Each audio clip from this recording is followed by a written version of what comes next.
성도 여러분들 안녕하십니까? 2월 24일 수요일입니다. 함께 하신 여러분들을 환영합니다. 저는 퀸즈교회를 섬기는 김희상입니다. 이제 기도하시고 시작하겠습니다. 하늘에 계신 아버지 하나님, 오늘 이 아침 우리에게 주셔서 감사드립니다. 저희들이 이 하루를 시작하면서 주님의 말씀을 가지고 이 하루를 열게 하시니 또한 감사드립니다. 언제나 깬 마음으로 주님의 말씀을 저희가 살필 수 있도록 도와주시고, 오늘도 말씀을 듣고 묵상함으로 이 하루에 필요한 모든 교훈들을 우리 삶에 얻도록 인도하여 주시옵소서. 주님, 이 아침에도 주님 앞에 간구하는 주의 백성들의 탄원을 들어주시고, 질병으로 고통당하는 주의 백성들, 또 삶의 어려움 가운데 주님의 도우심을 간구하는 주의 백성들 돌보아 주셔서 이 하루의 삶 가운데서도 하나님의 은혜와 축복을 경험하게 하시고 채우심과 치유를 경험하게 인도하여 주시옵소서. 이제 주의 말씀을 펴게 싸우니 주님께서 우리와 함께 하시고 성령의 깨우치심을 함께 하여 주시옵기를 예수님의 이름으로 기도드립니다. 아멘. 오늘 제목은 미리 주어진 소망입니다. 이사야가 고레스의 이름까지 정확하게 예언한 그런 사실 때문에 이 이사야 선지자의 예언이 하나님께로부터 왔다는 것을 믿지 못하는 사람들의 심기가 상당히 불편해졌습니다. 그들은 이것을 대처하기 위해서 고레스 시대에 살았던 제2 이사야가 이사야 40장부터 66장을 기록했다는 이론을 만들어냈습니다. 다시 말해서 이사야 당시에는 160년, 70년 이후의 그런 상황을 이렇게 정확하게 기록할 수 없다고 하는 그런 논리죠. 이런 주장을 공론화한 사람은 12세기에 이븐 에즈라라고 하는 사람인데, 이는 이사야 40장부터 66장의 저작권이 상당히 의심스럽다고 하면서 그러한 의문을 제기했습니다. 그러나 이미 그 이전에 이미 2세기에 유대인 주석가인 이븐 게카틸라라고 하는 사람이 이사야 후반부가 제2성전 시대, 즉 바벨론 유수 시대 이후에 기록되었다고 주장을 했었습니다. 그리고 본격적인 주장은 이제 18, 19세기에 이르러서 고등 비평론자들에 의해서 제기되었습니다. 이 사람들에게 있어서 성경에서 말하는 기적적인 일들, 그리고 정확한 예언 같은 것은 모두 종교적 과대망상이나 지나간 일들에 대한 후대의 기록으로 생각되었습니다. 그들의 주장에 의하면 이사야 후반부의 기록은 바벨론이 멸망하고 고레스가 통치하는 시기, 즉 고레스가 귀환령을 내리는 시기쯤에 활동했던 어떤 유대인에 의해서 기록되었다고 하는 것입니다. 그 여파로 인해서 이사야서 전체를 기록했다는 입장을 견지하는 학자들은 이제 그리 많지 않게 되었습니다. 보수적인 입장에 있는 학자들도 이사야서가 2권의 책으로 기록되었다고 생각하고, 어떤 사람들은 세 부분 혹은 어떤 사람들은 심지어 5권으로 나누기도 합니다. 그러나 제2 이사야가 존재했다고 하는 역사적인 증거는 그 어디에도 없습니다. 그저 이것은 가설일 뿐입니다. 만일 그런 또 다른 인물이 존재했다면 그의 기별이 심오하고 의미심장하고 그 문학적인 예술성이 탁월하기 때문에 성경이 그에 대해서 언급하지 않았을 리가 없습니다. 가장 오래된 성경 사본인 쿰란의 이사야서 두루마리에서도 39장과 40장 사이에 새로운 저작을 암시하는 어떤 구분이 없습니다. 이런 엉뚱한 주장을 받아들이지 않는 신학자들도 상당수가 있습니다. 그들은 이렇게 말합니다. 이사야서를 여러 시대, 여러 저자들에 의해 이루어진 단편들로 나누는 것은 이사야서의 통일성을 깨려는 그런 시도이고, 성경의 초자연적이고 예언적인 요소를 배제하는 구약 해석 방법에서 기인한 것입니다.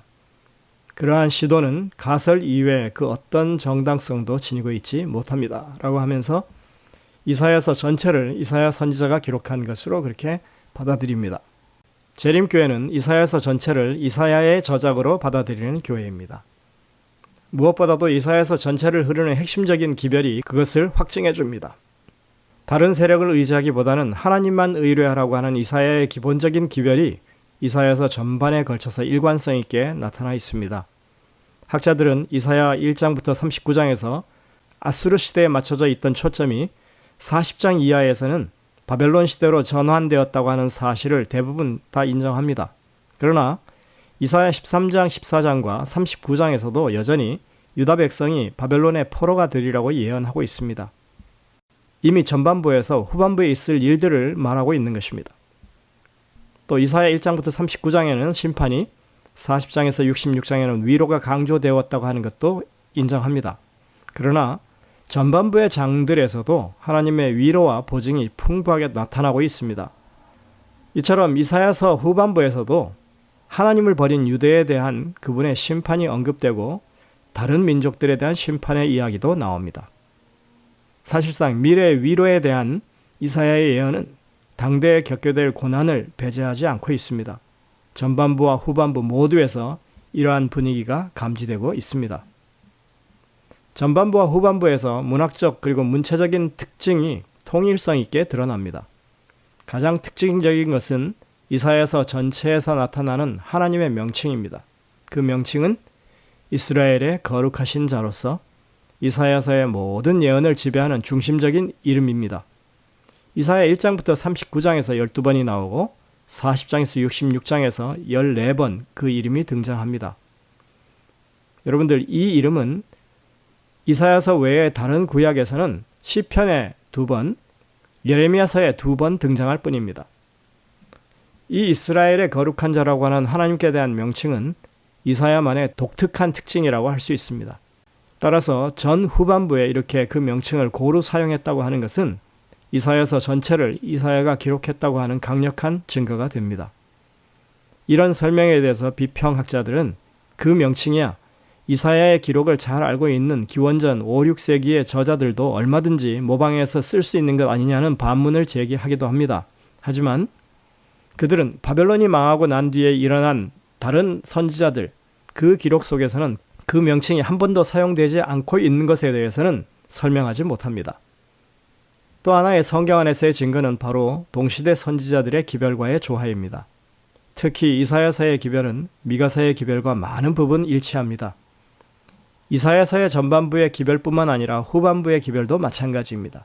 예를 들어 이사야 52장 12절에서 여호와께서 너희 앞에 행하시며 이스라엘 하나님이 너희 뒤에 호위하시리니 너희가 황급히 나오지 아니하며 했는데, 미가서 2장 13절에서는 그들의 왕이 앞에서 행하며 여호와께서 선두로 행하시리다 라고 말합니다. 이사야 49장 23절에서 그들이 얼굴을 땅에 대고 내게 절하고 내 발에 티끌을 핥을 것이니 내가 나를 여호와인 줄 알리라 했는데, 미가서 7장 17절에서는 그들이 뱀처럼 티끌을 핥으며 땅에 기는 벌레처럼 떨며 그 좁은 구멍에서 나와서 두려워하며 우리 하나님 여호와께로 돌아와서 주로 인하여 두려워하리라 이렇게 말하고 있습니다. 두 선지자의 기록에는 이러한 유사성들이 더 많이 존재하고 있습니다. 그리고 무엇보다도 신약에서 이사야서의 인용은 그것이 한 저자라고 하는 것을 분명하게 보여줍니다. 신약에서 이사야서를 인용함에 있어서 전반부가 되었든 후반부가 되었든 모든 인용을 이사야로 표기하고 있다고 하는 점입니다. 신약에서는 다른 이사야를 말하지 않습니다. 이러한 저작의 통일성은 우리로 하여금 이사야 당대의 기별을 듣는 백성들의 믿음에 대해서 생각하게 만듭니다. 그러니까 고레스가 오기 150년 전, 메시아가 오기 700여 년 좋게 되는 그런 시점에 있던 이들에게 있어서 이사야의 구원과 회복의 기별은 참으로 먼 미래에 관한 기별이 아닐 수 없습니다. 그럼에도 불구하고 그들은 그 기별을 하나님의 구원과 회복의 기별로 붙잡고 살았다고 하는 것입니다. 비록 그들은 당대 자신들의 죄로 인해서 무서운 재난에 직면해 있었지만 그들 중에 이사야의 기별을 믿는 어떤 사람들은 결코 신앙을 포기하지 않았다고 하는 것입니다. 그들은 레위기 26장 40절에서 45절에 기록된 것과 같은 하나님의 약속을 붙잡았습니다. 그 말씀을 주의 깊게 읽어보면 우리는 그 당시의 백성들의 믿음을 생각할 수 있습니다. 레위기 26장 42절부터 44절입니다. 내가 야곱과 맺은 내 언약과 이삭과 맺은 내 언약을 기억하며 아브라함과 맺은 내 언약을 기억하고 그 땅을 기억하리라. 그 땅은 황폐하여 안식을 누릴 것이요 그들은 자기 죄악의 형벌을 기쁘게 받으리라. 그런즉 그들이 그들의 원수들의 땅에 있을 때 내가 그들을 내버리지 아니하며 미워하지 아니하며 아주 멸하지 아니하고 그들과 맺은 내 언약을 폐하지 아니하리니 나는 여호와 그들의 하나님이 됨이라. 여러분이 혹시 나라가 망하고 살던 곳이 다 파괴된다면, 그리고 70년 후에나 있을 그 회복이라고 하는 것을 믿어야 한다면 여러분들 어떻게 살겠습니까? 혹은 700년 후에나 있을 메시아의 출현을 여전히 신뢰할 수 있겠습니까? 그런데 이것이 바로 우리가 하는 믿음입니다.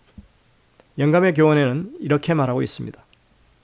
이사야가 준 위로의 기별은 옛 선지자들이 교회에 준 위안의 기별이 많이 있었습니다. 하나님은 이사야에게 너희는 위로하라, 내 백성을 위로하라는 임무를 맡기셨고, 이 임무와 함께 후에 오는 모든 세기 동안 선지자들에게 소망과 기쁨이 된 경이로운 계시를 주셨습니다. 각 시대의 하나님의 자녀들은 사람들의 멸시와 박해와 버림을 받았지만 이 같은 확실한 하나님의 약속으로 견뎌낼 수 있었습니다. 선지자왕 722쪽입니다. 여러분들 한번 마지막 문장을 다시 보십시오. 각 시대의 하나님의 자녀들은 사람들의 멸시와 박해와 버림을 받았지만 이 같은 확실한 하나님의 약속으로 견뎌낼 수 있었다 하는 것입니다. 지금 당장은 아닌 것이 분명합니다. 지금은 닥쳐온 형벌을 피할 길이 전혀 없습니다. 그리고 구원과 회복은 우리 당대에는 일어나지 않을 일입니다. 그럼에도 불구하고 하나님을 믿는 믿음은 하나님의 약속을 의지해서 여전히 흔들리지 않는 것입니다. 오늘 제목처럼 미리 주어진 소망에 대해서 그들은 실망하지 않았고 낙담하지 않았습니다. 비록 지금은 이루어지는 것이 없어도 하나님을 믿는 신앙에는 변함이 없었습니다. 이것이 살아있는 하나님을 신뢰하는 믿음입니다. 하박국 선지자는 이렇게 노래합니다. 내가 들었으므로 내 창자가 흔들렸고 그 목소리로 말미암아 내 입술이 떨렸도다. 우리가 우리를 치러 올라오는 환난 날을 내가 기다림으로 썩이는 것이 내 뼈에 들어왔으며 내 몸은 내 처소에서 떨리는도다. 징벌의 군대가 쳐들어와서 지금의 상황이 이루 말할 수 없이 두렵고 참담한 그런 상황을 이야기하고 있습니다. 그리고 이어지는 하박국 3장 17절 18절은 진정한 믿음의 상황을 보여줍니다. 비록 무화과 나무가 무성하지 못하며 포도나무에 열매가 없으며 감람나무에 소출이 없으며 밭에 먹을 것이 없으며 우리의 양이 없으며 외양간에 소가 없을지라도 나는 여호와로 말미암아 즐거워하며 나의 구원의 하나님으로 말미암아 기뻐하리로다. 이 얼마나 놀라운 믿음의 고백입니까? 이것은 어떤 논리적인 이해에서 나오는 고백이 아니라 그의 상황 속에 함께 하시는 하나님을 경험한 사람들의 믿음의 고백입니다. 이런 믿음을 가지고 하나님의 말씀을 대하는 사람들에게 제2사야서 이런 것들은 전혀 말이 되지 않는 것입니다. 오직 하나님은 과거에도 지금도 여전히 우리의 삶 가운데서 역사하시는 것이 우리의 믿음입니다. 함께 기도하시겠습니다.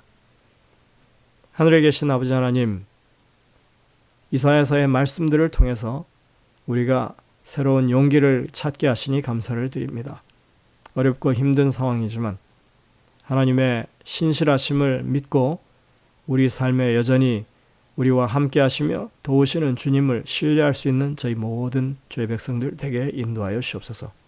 오늘 이 하루의 삶도 주님께 맡겨오니 우리와 함께 하시고 우리 모든 필요를 아시고 채워주시옵기를 예수님의 이름으로 기도드립니다. 아멘. 네, 여러분들 오늘도 주신 말씀들을 깊이 묵상하면서 주의 음성을 듣게 되시길 바랍니다. 내일 저희들은 뵙겠습니다.